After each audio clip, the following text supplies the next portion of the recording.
What is the difference between GA and seated tickets, and how should you approach these two different kinds of tickets really when it comes to pricing them, buying them, and when you can expect to actually sell these different kinds of tickets? So a lot of times there can be a GA only event. Usually these are smaller events like under 4,000, 5,000 capacity where everybody's standing.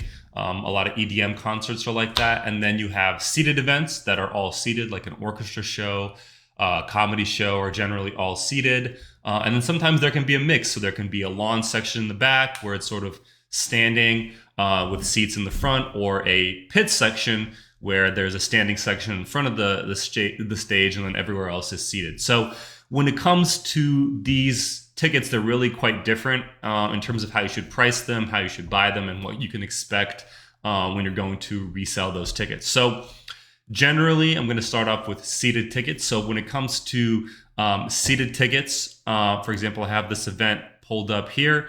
When it comes to seated tickets, there's going to be a little bit of a difference because you're obviously getting a very specific seat. So a lot of times, depending on the certain kind of artist, like do people want to sit down for this artist or do they want to stand up? You have to keep in mind who the audience, who the demographic is that's going to this event. Again, are they going to want to stand up or are they going to want to sit down for this event? So keep that in mind. An older demographic, for example, might really value seated events, whereas like an EDM show is going to really prioritize the standing tickets where people can dance and kind of get into the show. So there's a difference there. When it comes to buying seated tickets, you obviously want to buy them as soon as possible because you're going to have the best access to the seats. So for example, a lot of the best seats here, kind of like the least priced ones near the stage, have already sold out for this event, because the biggest fans and the people who get into these pre-sales, as soon as they open up, you're going to get kind of the best seats at the best prices. Whereas GA tickets, there's still tickets left in these pit sections, because they don't all sell out immediately, and there's not as much of an urge or urgency to buy them right away, because it's not as important if I buy my ticket as soon as the pre-sale opens, or if I buy my tickets closer to the event. It really doesn't matter, because you're getting the same price generally, and you're getting the same exact experience where you're standing. It doesn't, there's no difference between, where exactly you're getting the ticket. They're all just standing tickets. So that's kind of one of the main differences to keep in mind, is that GA events generally don't have as much demand right away. So unless it's going to just fully sell out, it's so popular. Usually general admission tickets are more popular as you get closer to the event date and everyone goes in to buy their tickets, because there's not as much of a rush. When it comes to seated tickets, there's going to be more of a demand at the beginning. So for example, this event here, we can see how many tickets are left. We can see that in this pit section, there's a little bit pricier at $194, but there's still 96 tickets in the pit section. And there's a couple pits being resold for $258 as well. So we can kind of look at the different events and get an idea. Again, this is a pit show where it's more limited. So the pits are kind of like the more premium seats in this case, because again, they're very close to the stage. And a lot of people are going to want them. If you're looking at like a lawn section further out, generally for like country shows, they're not going to be quite as important. They're not going to be quite as targeted, but then again, they're usually cheaper, so people might go for those either way.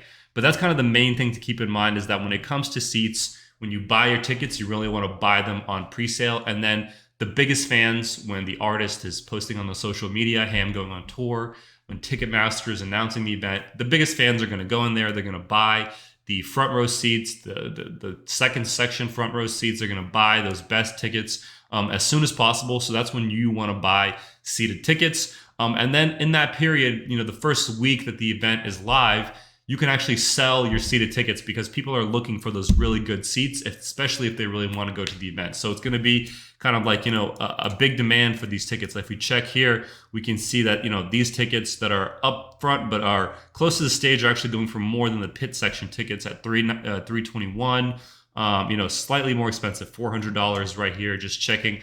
So there's going to be a lot of premium demand for those front rows.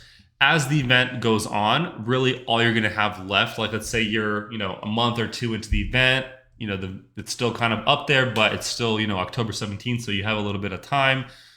This one's coming up pretty soon, but generally, let's say we have a couple of months left. The seats are going to sort of slow down, but at the same time, the general admission tickets are going to start to sell more and more.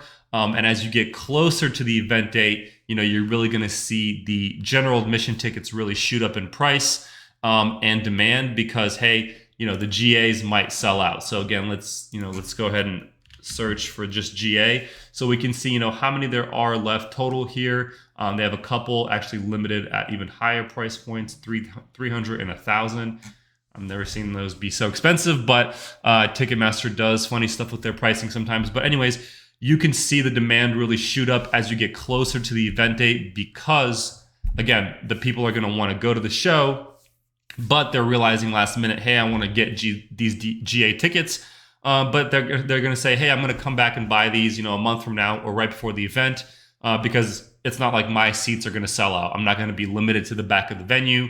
I'm not going to be somewhere, 1,000 miles from the stage. I'm going to be, in the same spot regardless if I buy these tickets now or if I buy them later. So that would be the main difference. And when it comes to pricing is that you see general admission tickets really go up in price as you get closer to the event. You can also buy your tickets, prior to these selling out. So we can kind of monitor them here with the toolbox and see when they're getting closer to being sold out. And that's when we can buy the tickets. And then that's when you can resell them. Whereas with seats, again, you want to buy them right away. And the biggest fans are going to want the best seats. They're going to want to buy them as soon as possible. So that's kind of the difference is you have, a lot of demand right when the event is announced across the board, GA and seats, but particularly seats. And then you have a little bit of a slow period as we get into like the months in between the show announcement and when it actually is. And then as you get closer to the event date, it's all going to heat up again. There's going to be more sales. So if you don't sell them at the beginning, you can always sell them closer to the event, but there's going to be more sales. And you can also think about, hey, let me buy those GA tickets, throughout that little lull period in between where it's a little bit slower. That's when you can buy your GA tickets. And then sell them just, a couple of weeks before the event. Generally we try to sell them at least a week out just so you don't get too close to the actual event date. But that's kind of what we, do when it comes to, looking at how we want to look at GA versus seated events. So that's sort of the general overview. We get into a little bit more detail and some more examples, obviously, in our course and in the group. But overall, that should help you kind of better understand, hey, how do I want to target these two different kinds of seats and, what you should expect when you're actually going to sell and price those tickets. So keep that in mind. Hopefully you found this video useful. And if you have any questions, feel free to put them down in the comments below.